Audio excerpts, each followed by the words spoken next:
Good afternoon, good morning sa lahat ng manonood. Please like and subscribe. Sana panoorin nyo ang aking video. Thank you for watching. Alam nyo ba na mahirap maging negosyante? Pagiging negosyante ay trial sa ating mga maliliit na negosyante.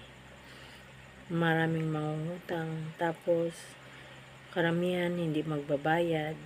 Tapos, sa iba pa sila bibili pag may utang na sa atin. Yung mga sari-sari store na ang negosyo, mahirap mag-manage. Kasi karamihan bumabagsak dahil sa mangungutang, hindi magbabayad. Mangungutang, sa iba bibili pag may utang na sa'yo. Thank you for watching. Kaya tayong mga negosyanteng maliliit, ingat-ingat. Thank you.